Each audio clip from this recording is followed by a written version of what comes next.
everyone, welcome back to Mind Review. I'm Sakshi Kaushik and this is your Sasreli series जहाँ पे आज हम आपका चैप्टर नंबर 14 स्टार्ट करेंगे. So if you're new to the channel, let me just give you a quick introduction that this channel, that is Mind Review, is related to posting videos about psychology, educational videos about psychology, guiding you about how you can make a career in the field, what is mental health and everything around these fields. ठीक है. और currently ये जो सिसरेली series चल रही है इस channel पे, वो है आपके सिसरेली की बुक से related. So the psychology book that has been written by Saundra K Ciccarelli, उस बुक में जो 15 चैप्टर्स हैं, we are covering all those 15 chapters one by one, part by part, in detail. So if you have missed out any of the previous videos or you wish to cover them once again, you can simply go to the channel page and to the playlist section. वहाँ पे आपको सिसरेली series नाम की playlist दिखेगी and you can easily watch all the previous videos from there. ठीक है. So today is part 1 of chapter 14. Chapter 14 is a very interesting one. In fact ये जो आपका 14th और 15th चैप्टर है, ये दोनों चैप्टर्स क्लिनिकल साइकोलॉजी के डोमेन से रिलेटेड हैं. चैप्टर 14 में हम वेरियस साइकोलॉजिकल डिसऑर्डर्स को स्टडी करेंगे एंड चैप्टर 15 में हम थेरेपीज को स्टडी करेंगे कि कौन सी थेरेपी किस डिसऑर्डर के लिए यूजफुल हो सकती है, किस थेरेपी के क्या कैरेक्टरिस्टिक्स हैं.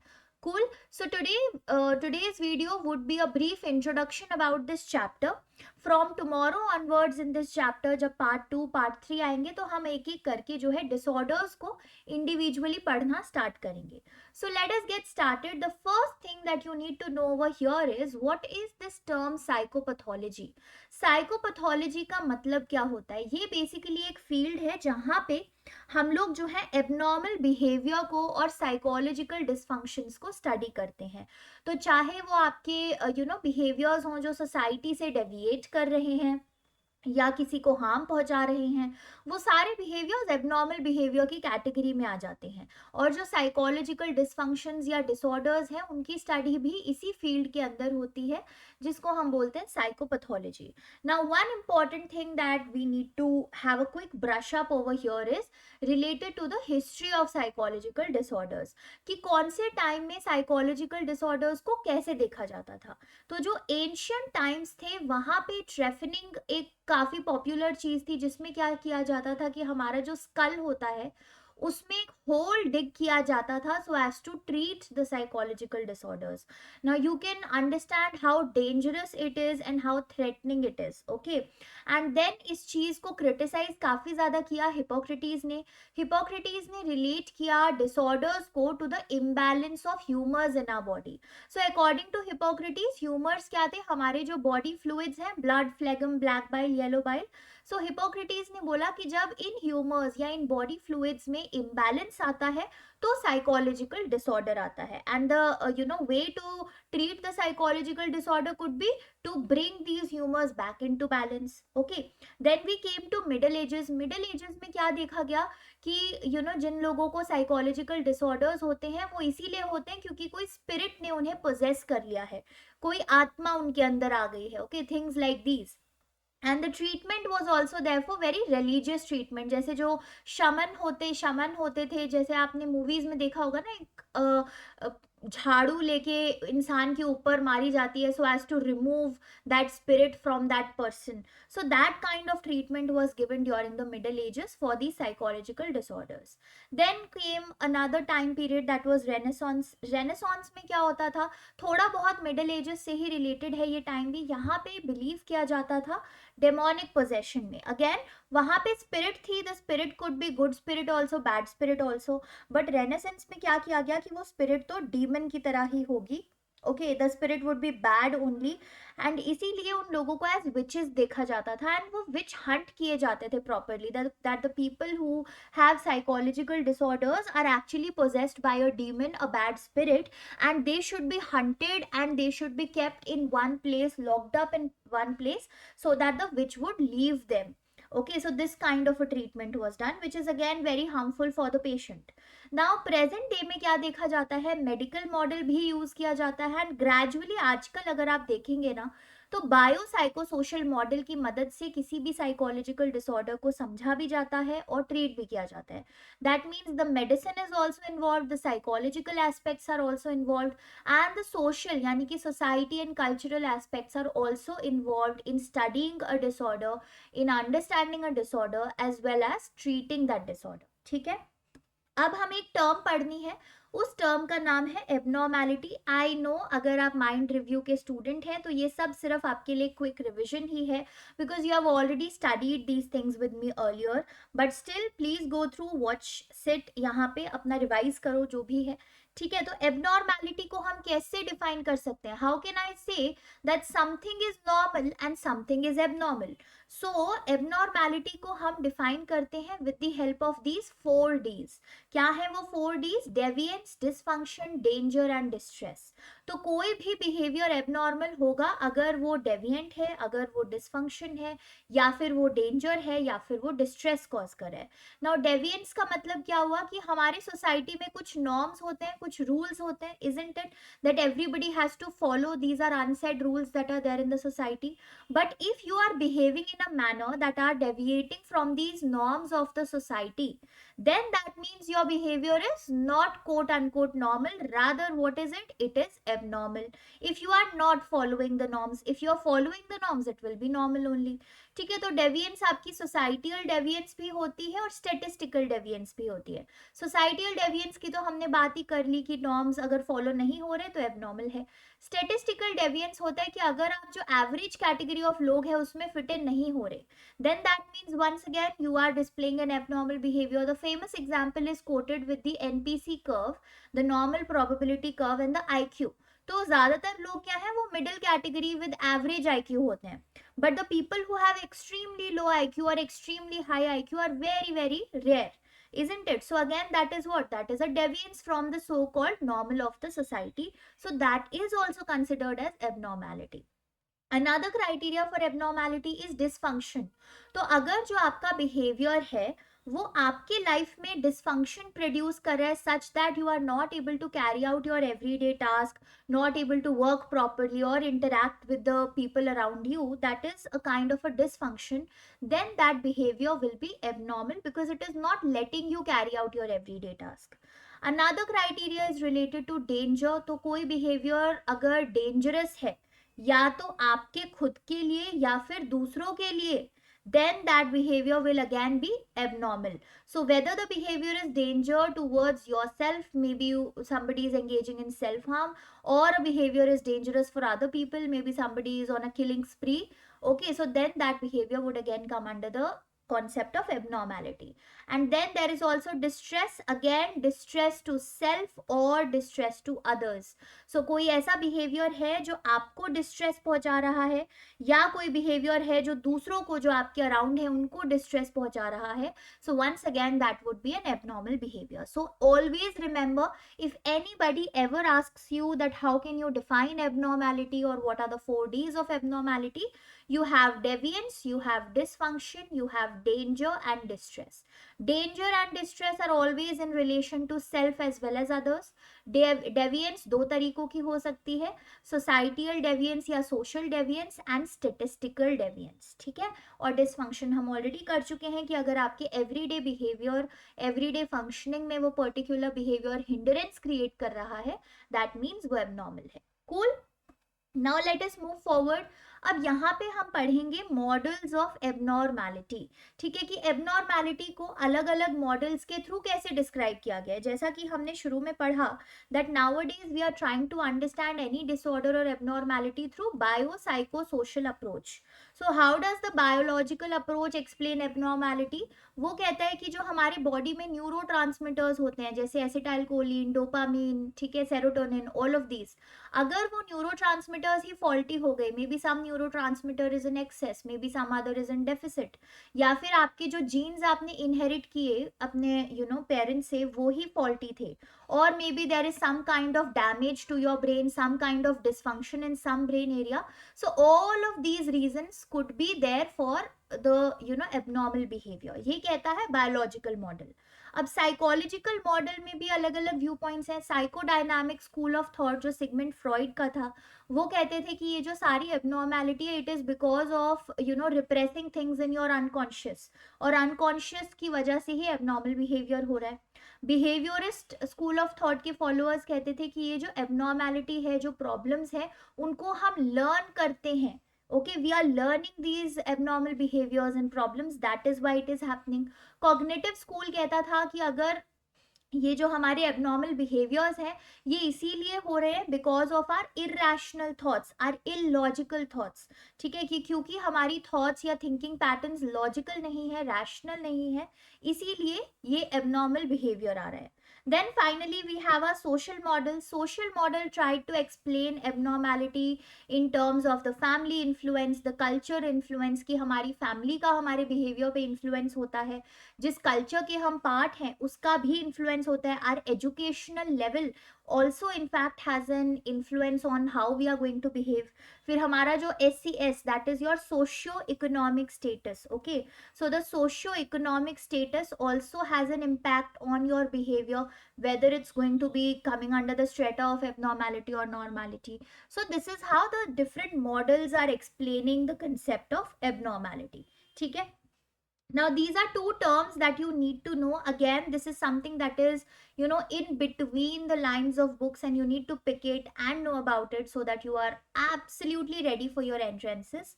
So first is cultural relativity and the second is cultural syndrome.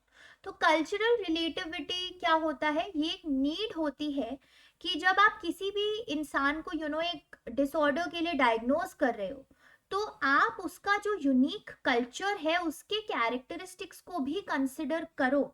ठीक है, जिस कल्चर में वो इंसान बॉर्न हुआ था, नर्चर हुआ था, और मे बी वो डिसऑर्डर भी नर्चर हुआ उसी कल्चर में उसके साथ साथ। So it is important that you highlight the importance of the culture also when you are interacting with your client.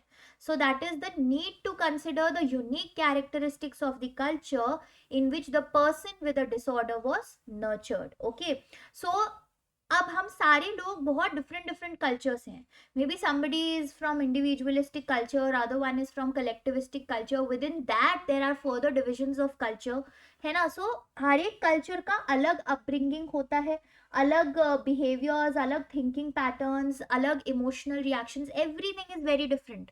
So it is important that we consider the characteristics of a culture जिसमें वो इंसान nurture हुआ था, born हुआ था, develop हुआ था, जिनको अभी हम डिसऑर्डर के साथ डायग्नोज कर रहे हैं। That is cultural relativity. Now cultural syndrome क्या होता है, ये बेसिकली हम उस चीज पे पॉइंट आउट करते हैं कि कुछ पर्टिकुलर कल्चर्स होते हैं जिनमें कुछ पर्टिकुलर डिसऑर्डर्स पाए जाते हैं, and those disorders are not found in other cultures. So these are set of specific symptoms of distress और symptoms of your disorder that are found in a particular culture only, which may or may not be seen as an illness in that culture. तो ये भी एक point है कि पहली बात तो वो जो सिम्टम्स हैं डिस्ट्रेस के, वो सिर्फ उस पर्टिकुलर कल्चर में दिखाई दे रहे हैं और किसी भी कल्चर में दिखाई नहीं दे रहे हैं। एंड ये भी पॉसिबिलिटी की है कि उस कल्चर के सारे ही लोग वैसे सिम्टम्स शो करते हैं, तो उसे एक एबनॉर्मेलिटी की तरह देखा ही नहीं जाता। क्यों नहीं देखा जाता एबनॉर्मेलिटी या इलनेस की तरह? Because since everybody in that culture is showing a behavior of that sort, so it is not a deviance any longer. Everybody is behaving in the right manner. Instead, इन लोगों के according जो लोग इस manner में behave नहीं कर रहे उनको इलनेस है, क्योंकि वो डेविएट कर रहे हैं इनके अकॉर्डिंग नॉर्म से। ठीक है, तो now the little homework that you have is you have to do little bit searching on Google और via your books. Okay, and you have to give me examples in the comment section of the cultural syndrome that you may find. Okay, so psychology से related जो disorders हैं जो specific culture में ही मिलते हैं और किसी culture में नहीं पाए जाते, you have to give me examples of that cultural syndrome, and if it is possible for you, so that other people who are reading your comments also get to enhance their knowledge and I also get to enhance my knowledge, if it is easily possible, तो जो भी वो cultural syndrome है उसके साथ उसके क्या characteristics हैं, क्या traits हैं, ऐसा क्या होता है उस syndrome में, वो भी आप लिख दीजिएगा. Where you have to write it, you have to write it in the comment section. Cool, so that's your homework. I'll be really looking forward to each one of your comment. Okay, चलो आज के लिए जो last चीज हमें cover करनी है वो है डायग्नोसिस एंड क्लासिफिकेशन. तो डायग्नोसिस और क्लासिफिकेशन क्यों जरूरी है? तो डायग्नोसिस सबसे पहले जरूरी है ताकि जो एक पर्टिकुलर सिम्टम्स एक इंडिविजुअल फील कर रहा है उनको एक नेम मिल जाए, that okay if you are feeling these things, this is probably the problem that you are going through. Okay, and classification is important because if suppose I go to one doctor or a one mental health professional and I say that I'm feeling these symptoms, and that person tells me okay you have disorder A. I go to another professional and that professional now does not need to take that complete history of mine. That professional can easily see कि अच्छा पिछले mental health professional ने A disorder diagnose किया है, now I can move forward. Okay, so therefore वो जो एक hierarchy होती है या एक क्लासिफिकेशन होती है वो इसीलिए इम्पोर्टेंट हो जाती है ताकि वर्ल्ड वाइड उस डिसऑर्डर का मतलब हर कोई वही समझे. So if I am saying anxiety disorder, so a person sitting in USA and a person sitting in India will understand the same thing. Within anxiety, if I am saying that specific phobia है या फिर may be social anxiety disorder है, सो USA और India वाला इंसान दोनों same चीज ही समझेगा उससे. Okay, maybe how the disorder is actually manifested and actually how the traits are would be different in USA and India, because in India we are not very emotionally open and vulnerable. Okay, it is more manifested in terms of our physical health, but the meaning that anyone would understand would remain the same. So यहाँ पे classification के दो systems हैं, एक है ICD और दूसरा है DSM. Now ICD stands for International Classification of Diseases. Who gave ICD? It was given by WHO. I hope you guys know what WHO is. World Health Organization. ठीक है, तो इन्होंने ये ICD दी थी. एंड DSM जो है diagnostic and statistical manual of mental disorders, it was given by APA. So this is American Psychiatric Association. A lot of people get confused and write it as psychological, but please remember it is psychiatric. And these are all the full forms that you also need to remember. ICD ka full form, DSM ka full form. And for diagnosis purposes, we follow the ICD. Okay, in fact everyone follows ICD. Why? Because it has been given by the World Health Organization, so it is considering almost all the cultures and then writing about the disorders and their treatment and their traits. Whereas DSM जो है वो American Psychiatric Association ने दी है, तो ये ज़्यादा specific है for the American culture. It is not very specific to other cultures. Therefore, we do not use DSM for diagnosis purposes, but yes, DSM is extensively used for studying and understanding any disorder, क्योंकि DSM में जो है हर एक disorder को काफ़ी in depth तरीके से लिखा गया है, उसके prognosis, उसके treatment, diagnosis, everything has been written over here.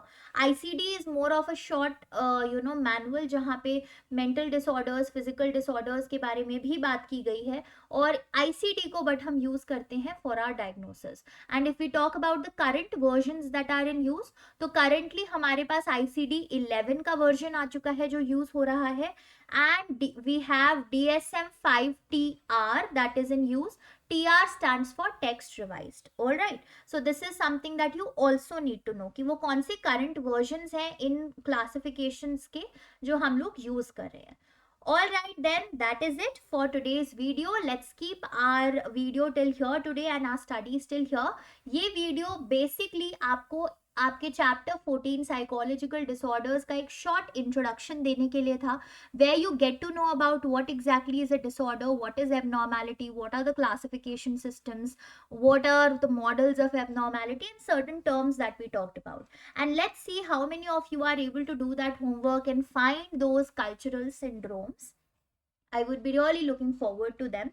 Alright, so till then, please stay subscribed to the channel of Mind Review. Like this video if you have learned something new or revised your old concepts today. And also please consider sharing these videos with your friends who are also probably in the field of psychology or are interested in the field of psychology. Okay, it will really be a big help for me as well as them, I believe. so that they can also know that something like this is going on at Mind Review, जहाँ पे हम सिसरेली की book को cover कर रहे हैं. पहले भी काफ़ी सारी video social psychology, statistics, research methods से related and a lot others have been uploaded on the channel. You can surf through whenever you have that time and energy. ठीक है, सो चलिए अब हम मिलेंगे कल की वीडियो में.